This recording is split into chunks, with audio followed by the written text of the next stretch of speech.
Bayangkan Anda duduk di sebuah ruangan kosong dengan hanya sebuah cermin besar di hadapan Anda. Tiba-tiba, bayangan Anda mulai bergerak sendiri, tersenyum saat Anda mengernyit, mengangguk saat Anda menggeleng.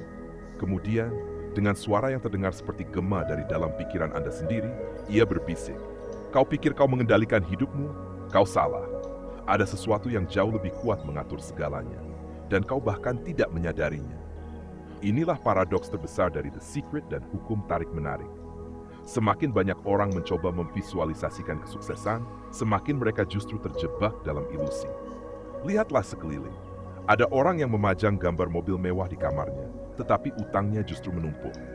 Ada yang setiap pagi mengucapkan afirmasi, "Aku kaya," tetapi hidupnya tetap stagnan. Ada pula yang membaca semua buku self-help, tetapi nasibnya tidak berubah. Jika hukum tarik-menarik benar-benar ampuh, mengapa hal ini terjadi? Apakah The Secret hanya sebuah kebohongan besar, atau ada lapisan sains dan kebenaran psikologis yang sengaja tidak dibahas? Pada tahun 1968, seorang psikolog bernama Robert Rosenthal melakukan sebuah eksperimen brilian.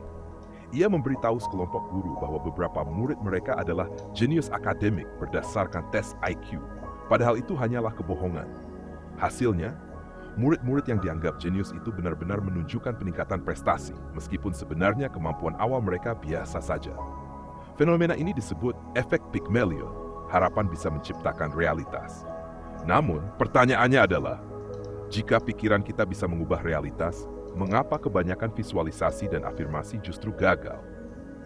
Disinilah kontradiksi mengerikan tentang hukum tarik-menarik muncul. Studi neuroscience membuktikan bahwa otak manusia tidak bisa membedakan antara imajinasi yang kuat dan pengalaman nyata. Itulah mengapa atlet profesional berlatih secara mental. Namun pada saat yang sama, miliaran orang gagal menarik apa yang mereka inginkan meskipun mereka telah mempraktikkan The Secret dengan tekun. Jadi, di mana letak kesalahannya? Jawabannya terletak pada sesuatu yang jarang dibahas. The Secret yang sebenarnya bukan tentang menarik, tetapi tentang melepaskan.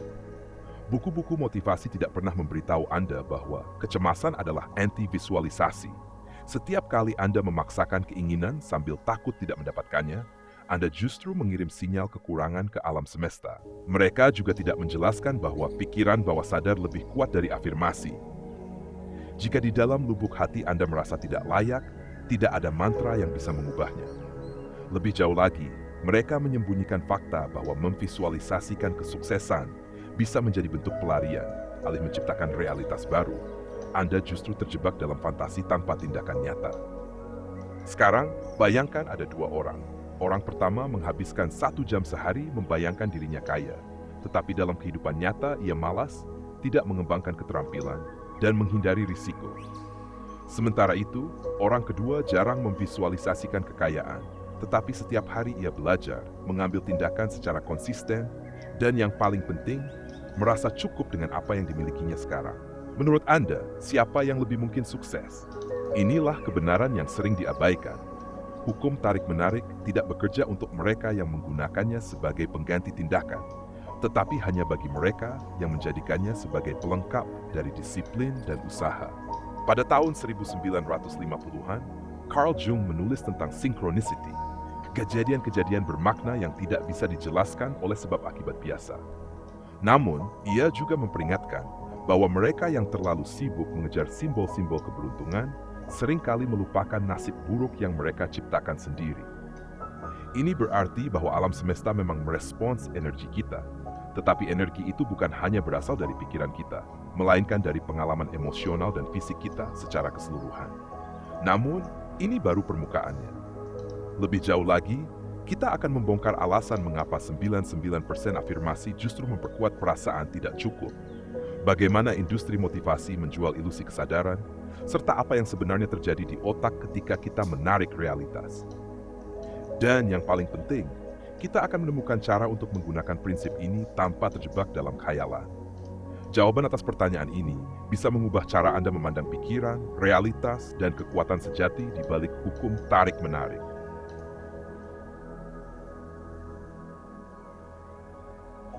Sebagian besar dari kita pernah mendengar janji afirmasi positif. Ucapkan aku kaya 100 kali sehari, maka uang akan mengalir kepadamu. Namun, apa yang jarang diungkapkan adalah bahwa setiap kali kita memaksakan afirmasi yang bertentangan dengan keyakinan bawah sadar kita, kita sebenarnya menciptakan perangkap psikologis. Bayangkan berdiri di depan cermin, tersenyum paksa sambil berkata, "Aku bahagia." Padahal di dalam hati, kita merasa hancur. Otak kita mengalami konflik kognitif, suatu ketidaksesuaian antara apa yang diucapkan dan apa yang sebenarnya dirasakan. Dan dalam hukum psikologi, semakin kita menolak suatu perasaan, semakin kuat ia mengakar dalam diri kita. Industri motivasi telah lama menjual ilusi ini melalui buku-buku Law of Attraction, menawarkan fantasi kontrol mutlak dengan kalimat seperti, "Visualisasikan dan alam semesta akan memberikannya." Atau, "Pikirkan saja, maka itu akan datang." Namun, di baliknya tersembunyi mekanisme pertahanan psikologis yang canggih. Pertama, tanggung jawab atas kegagalan dialihkan, seolah-olah bukan karena kurangnya tindakan, tetapi karena getaran yang tidak cukup tinggi. Kedua, solusi instan dijual, menghindarkan kita dari introspeksi mendalam atau perubahan kebiasaan. Dan yang paling berbahaya, mekanisme ini menciptakan ketergantungan. Jika satu buku tidak berhasil, solusinya adalah membeli seminar atau buku berikutnya. Viktor Frankl pernah berkata, ketika kita tidak bisa mengubah situasi, kita ditantang untuk mengubah diri kita sendiri. Namun, industri motivasi membalikan prinsip ini dengan pesan yang menyesatkan. Jangan ubah dirimu, cukup ubah persepsimu, maka situasi akan berubah. Ini adalah bentuk spiritualitas konsumerisme, di mana pencarian pencerahan justru menjadi komoditas yang diperjualbelikan. Dari sudut pandang neuroscience, hukum tarik-menarik memang memiliki dasar biologis, tetapi tidak sesederhana yang dijual oleh industri motivasi. Sistem aktivasi retikuler atau RAS di otak kita menyaring realitas berdasarkan fokus kita, tetapi hanya jika fokus tersebut didasarkan pada keyakinan mendalam, bukan sekadar afirmasi kosong. Neuroplastisitas membuktikan bahwa otak dapat berubah, tetapi melalui pengulangan tindakan nyata dan pengalaman emosional yang mendalam, bukan hanya dengan visualisasi. Sementara itu, efek placebo atau nocebo menunjukkan bahwa pikiran memang bisa memengaruhi realitas, tetapi hanya jika kita benar-benar percaya, bukan sekadar berharap. Secara filosofis, Law of Attraction juga memiliki kelemahan mendasar. Arthur Schopenhauer menegaskan bahwa keinginan adalah penderitaan. Terpenuhi atau tidak, ia tetap menyiksa. Dengan kata lain, ketika kita terobsesi dengan sesuatu yang belum kita miliki, kita justru memperkuat siklus keinginan dan penderitaan. Jean-Paul Sartre, di sisi lain, menegaskan bahwa kita adalah pilihan-pilihan kita, bukan sekadar visualisasi atau getaran energi kita. Dengan kata lain, tindakan nyatalah yang membentuk realitas, bukan sekadar afirmasi positif. Ada beberapa pola pikir yang sering diabaikan oleh The Secret. Pertama, efek bumerang dari afirmasi. Menyatakan aku percaya diri saat merasa tidak percaya diri justru memperdalam kesenjangan psikologis. Solusi sebenarnya bukan memaksakan afirmasi, tetapi menyadari dan menerima keadaan diri tanpa penolakan. Kedua, paradoks keterpusatan. Semakin keras kita mencoba rileks, semakin tegang kita. Semakin gigih kita berusaha bahagia, semakin kita menyadari ketidakbahagiaan. Ketiga, kekuatan tersembunyi dari visualisasi negatif. Seperti dalam filosofi stoikisme yang menekankan bahwa membayangkan kehilangan sesuatu yang kita miliki justru bisa meningkatkan rasa syukur dan ketenangan. Namun, ini baru permukaannya. Di bagian selanjutnya, kita akan mengeksplorasi bagaimana budaya media sosial membunuh kemampuan kita untuk menciptakan realitas. Mengapa generasi modern lebih sulit memanifestasi dibanding generasi sebelumnya? Serta apa yang sebenarnya dibutuhkan otak untuk mengubah nasib. Dan yang paling mengejutkan, bagaimana kita bisa menggunakan prinsip hukum tarik-menarik tanpa terjebak dalam ilusinya.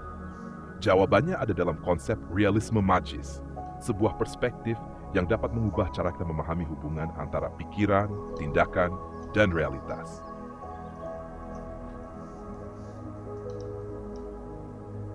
Pada tahun 2021, sebuah penelitian neuroscience menemukan fenomena mengejutkan.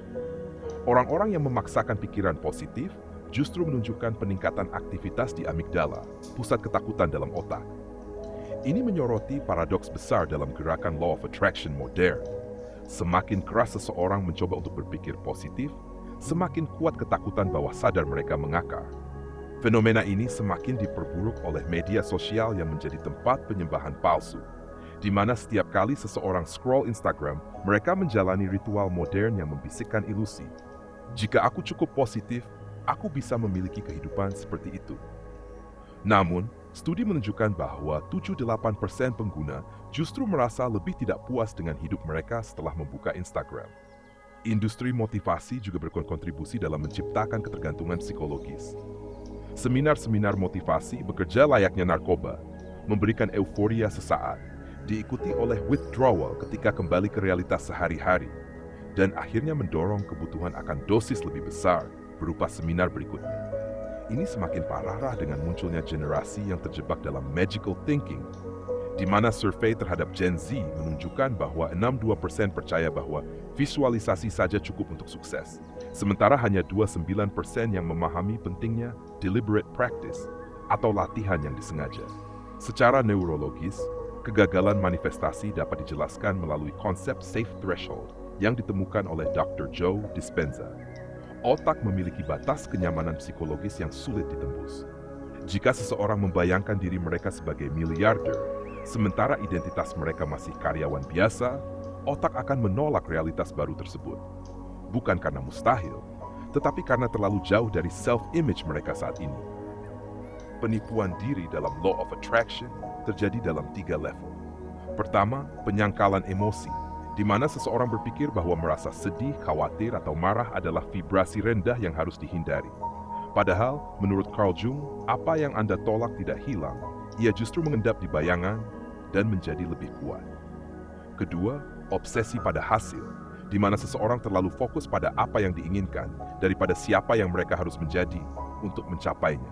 Albert Einstein pernah berkata bahwa masalah tidak bisa diselesaikan di level kesadaran yang sama saat masalah itu diciptakan, yang berarti perubahan internal lebih penting daripada sekadar keinginan eksternal. Ketiga, pelepasan tanggung jawab, di mana seseorang menganggap bahwa setelah melakukan visualisasi, alam semesta yang harus bekerja.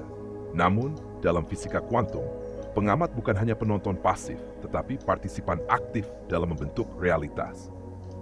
Dampak negatif dari kesalahpahaman ini sangat luas. Banyak orang terjebak dalam spiritual bypassing, yaitu menggunakan konsep spiritual untuk menghindari konflik interpersonal, introspeksi yang sulit, atau tanggung jawab atas kesalahan mereka. Ada juga fenomena manifestation hangover, yaitu perasaan hampa setelah berhasil mencapai impian, karena yang dikejar hanyalah simbol seperti uang dan ketenaran, bukan makna yang lebih dalam. Selain itu, banyak orang kehilangan kemampuan untuk berproses, menjadi tidak sabar dengan pembelajaran yang membutuhkan 10.000 jam, menolak nilai kegagalan, dan tidak memahami seni bertahan dalam jangka panjang. Lantas, apa yang sebenarnya dibutuhkan untuk menciptakan realitas?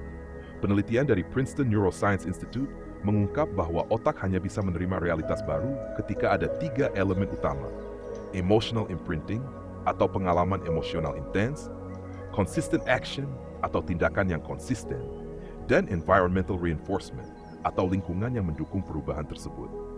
Inilah alasan mengapa afirmasi saja tidak cukup. Vision board tidak efektif jika tanpa tindakan nyata, dan konsep lepaskan dan biarkan alam semesta bekerja adalah nasihat yang berbahaya. Namun, ini bukan berarti law of attraction sepenuhnya salah. Sebaliknya, kita hanya menggunakan pendekatan yang keliru selama ini. Di bagian selanjutnya, kita akan membahas teknik quantum commitment yang digunakan para visioner sejati, bagaimana filsafat amor fati dapat menjadi senjata rahasia dalam manifestasi, serta ritual berbasis neuroscience yang terbukti mampu memprogram ulang alam bawah sadar. Dan yang paling penting, kita akan mengungkap perbedaan antara visualisasi yang benar-benar bekerja dan khayalan yang justru merusak diri sendiri. Jawaban atas pertanyaan ini bisa mengubah segalanya.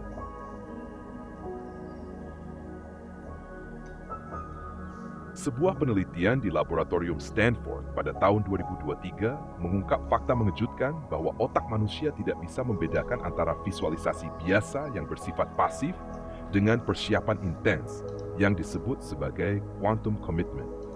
Perbedaannya terletak pada cara seseorang membayangkan tujuan mereka, bukan sekadar berkhayal, tetapi mengalami secara mendalam dengan detail sensorik lengkap, merasakan emosi kegagalan jika tidak bertindak, dan langsung menyusun rencana kontingensi saat melakukan visualisasi. Inilah pendekatan yang digunakan Elon Musk sebelum membangun SpaceX. Ia tidak hanya membayangkan roket berhasil mendarat, tetapi juga membayangkan perasaan malu jika manusia tetap terjebak di bumi, sekaligus membaca manual propulsi Soviet untuk benar-benar memahami teknologinya. Pendekatan ini sejalan dengan konsep amor fati dari Friedrich Nietzsche, yang menyatakan bahwa seseorang harus menjadi seperti api, mengubah segala sesuatu yang ditemui menjadi bagian dari dirinya. Dalam konteks manifestasi, ini berarti tidak hanya mencintai impian, tetapi mencintai proses mewujudkannya. Tidak hanya menghindari kegagalan, tetapi menjadikannya bahan bakar untuk membangun identitas baru. Dan tidak sekadar memvisualisikan kesuksesan, tetapi membayangkan diri yang pantas mendapatkannya.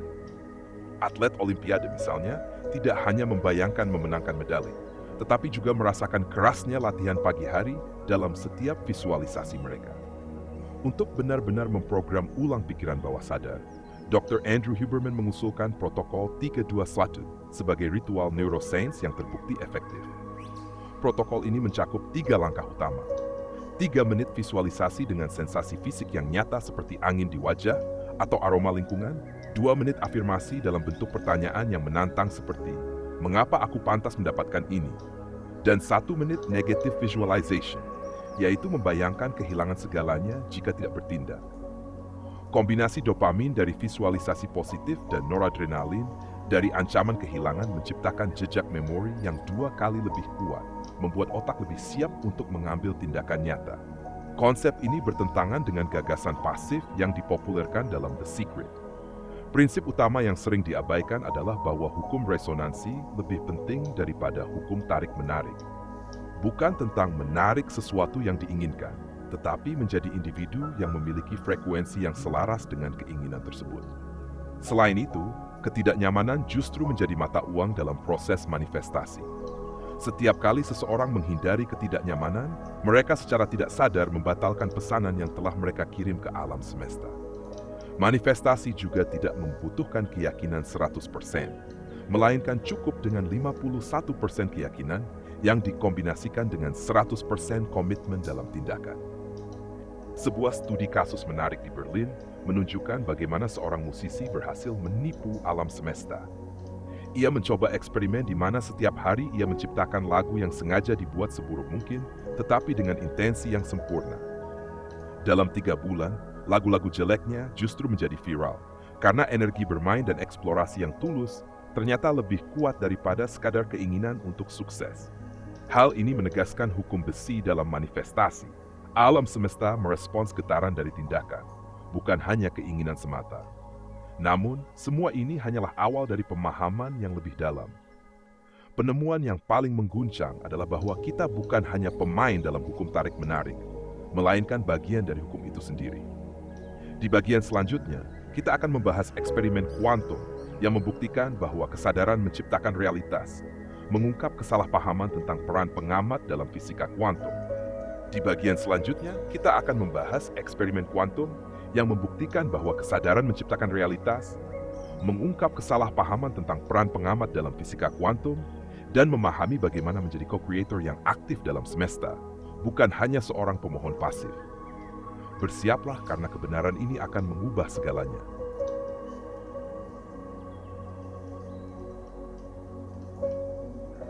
Pada tahun 2022, tim fisikawan dari Universitas Tokyo melakukan penemuan yang mengguncang pemahaman kita tentang realitas. Mereka membuktikan bahwa partikel subatomik tidak hanya merespons pengamatan, tetapi juga mengantisipasi niat pengamat sebelum pengamatan itu terjadi.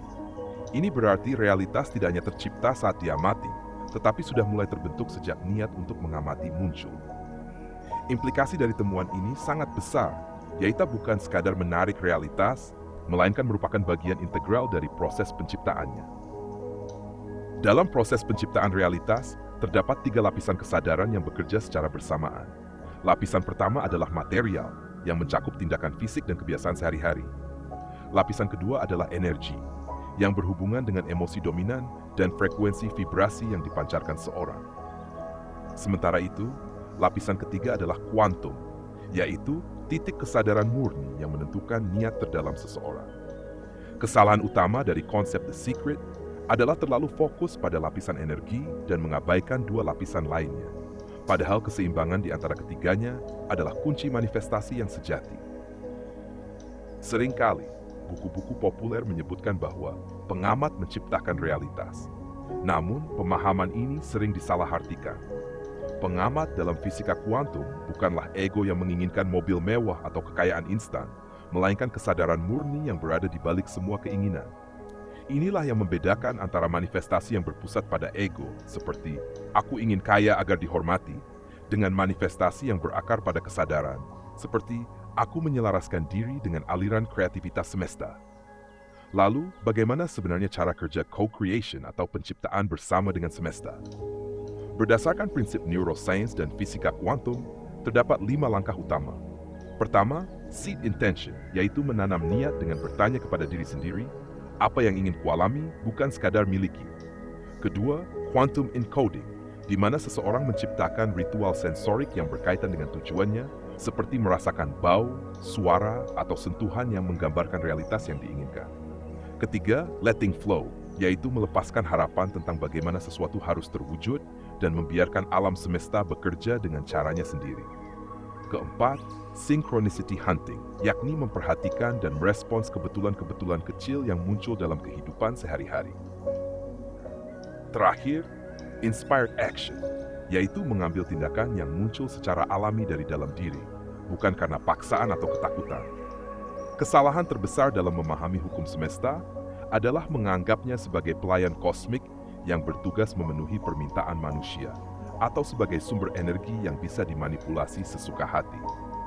Padahal fisika modern menunjukkan bahwa alam semesta adalah jaringan kesadaran yang saling terhubung, di mana setiap individu adalah bagian dari jaringan kreatif ini. Oleh karena itu, manifestasi bukanlah tentang memaksa semesta untuk memberikan sesuatu, melainkan tentang menyelaraskan diri dengan frekuensi realitas yang diinginkan. Sebagai ilustrasi, bayangkan ada 2 versi diri Anda. Versi A adalah seseorang yang terobsesi memvisualisasikan rumah mewah setiap hari, tetapi selalu merasa kekurangan dan berusaha memaksa alam semesta untuk mewujudkannya. Sementara itu, versi B adalah seseorang yang fokus menjadi arsitek terbaik, menikmati proses belajar desain, dan menciptakan nilai nyata bagi dunia. Dari 2 versi ini, siapakah yang menurut Anda lebih mungkin benar-benar mendapatkan rumah impiannya? Jawabannya jelas. Manifestasi sejati tidak datang dari sekadar menginginkan sesuatu, tetapi dari menjadi seseorang yang secara alami menarik hal tersebut ke dalam hidupnya. Inilah kebenaran yang sering kali terabaikan. Hukum tarik-menarik bukan tentang mendapatkan sesuatu, melainkan tentang menjadi sesuatu. Ketika seseorang berhenti mencoba menarik sesuatu dari luar dirinya dan mulai menjadi frekuensi dari apa yang diinginkannya, maka realitas baru tidak lagi terasa sebagai sesuatu yang harus diperjuangkan. Ia akan muncul sebagai konsekuensi alami dari cara hidup yang selaras dengan niat terdalam. Suatu hari nanti, ketika Anda menemukan kembali pemahaman ini, ingatlah bahwa Anda tidak perlu berusaha keras untuk menarik sesuatu. Yang perlu Anda lakukan hanyalah membersihkan blok energi dalam diri, menyelaraskan tindakan dengan kebenaran terdalam, dan membiarkan hukum semesta bekerja. Karena pada akhirnya, Anda bukanlah seorang pencari, Anda adalah pencipta, dan dunia di sekitar Anda hanyalah cermin dari apa yang telah ada dalam kesadaran Anda. Terima kasih sudah menonton sampai akhir. Jika video ini bermanfaat, bagikan kepada orang-orang terdekat, dan jangan lupa subscribe untuk mendukung channel ini. Tinggalkan juga komentar atau pemikiran Anda di bawah. Saya selalu senang membacanya. Semoga hari Anda dipenuhi kebahagiaan dan energi positif. Sampai jumpa di video berikutnya.